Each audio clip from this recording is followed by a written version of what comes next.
So,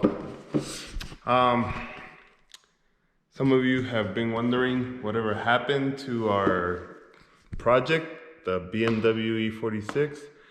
And well, long story short, I sold the car.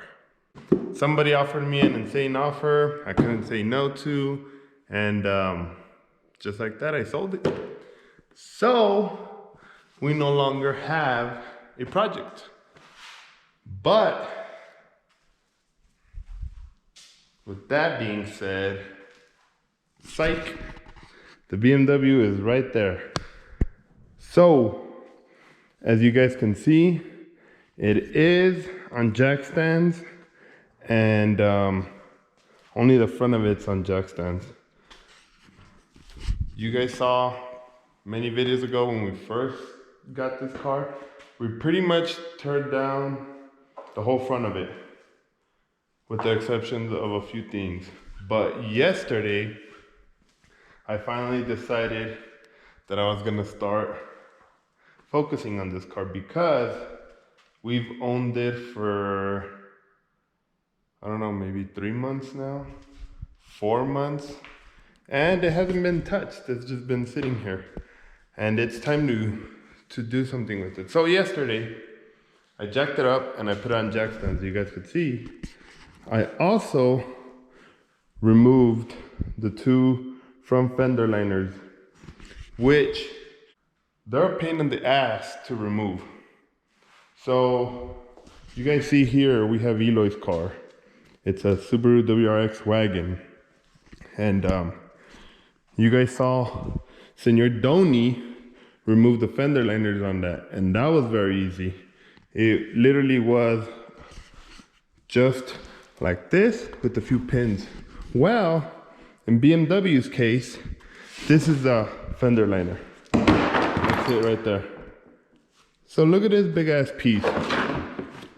So obviously all that goes under the wheel or over the wheel. And instead of using pins, they use bolts. So 1 bolt, 2 bolt, 3 bolt, and then 4 bolt, 5 bolt, and then 6 bolts. And then underneath the car by the side skirt area, this tucks away. And then you got 2 bolts, and then you got that one, and then you got that one. But underneath it is this piece right here. So that goes on top of that, and that sits under the car. So long story short, you guys gotta remove that piece in order for you to reach 1 bolt that is right there. And then after all that, both of those come out. But you guys see both of those are out. And then we also removed this front under tray that is filthy and full of oil. I'll show you guys right here. Look at this.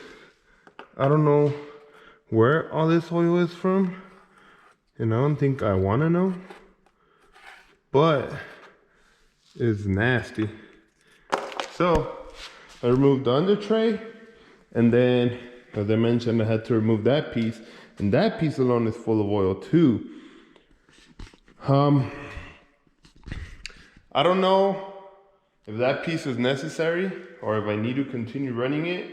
If any of you guys out there know, let me know. Cause if I don't, I'm leaving that piece of shit out. Another thing I also did too is I removed the door panel. But because some guy on Craigslist hit me up that he wanted the speakers. So I'm like, okay. And then he shows up and he only wanted this little speaker up here, the little tweeter. And I'm like, bro, he's like, how much do you want? And I'm like, dude, just take that piece of shit. I mean, you made me take out the whole door panel and you drove 45 minutes for a little tweeter. So that's why that door panel is off. If not, it would have been in. And I know I had said in the beginning, I was thinking about gutting it and doing the whole shaved interior. That's still in my plans. Don't get it twisted. But I think for right now, I'm just gonna focus on the LS swap and getting the car running. Because once it's running, I wanna focus on the exterior part of it. I'm still gonna pull all the panels out. I'm probably just gonna leave the back seats and the front seats and the carpet. And everything else, I'm just gonna clean it up and probably paint it black or something. But I am gonna look for a black carpet, and I am gonna send the back seats to get black upholstery, or I'll see what I do with those. But I think right now, I'm not gonna gut it yet, and I'm just gonna focus on getting the car running. So if you were one of those that were wondering whatever happened to the BMW, it's right there. Nothing happened, we just haven't touched it. So on the next video, I'm gonna attempt to pull the motor out because I need to pull it out ASAPido. I'm gonna start disassembling and disconnecting things so that we get ready to pull that thing out. So Senor Rusty over here is using my 2 jack stands, so I'm gonna have to get those back so I can jack up the rear and get this bad boy ready to get that ugly ass thing out of here. So if anybody's in the market for an E46 2.5 motor, hit me up. Selling the motor and selling the tranny. Well, with that being said, that's a wrap. And we'll see you guys on the next one.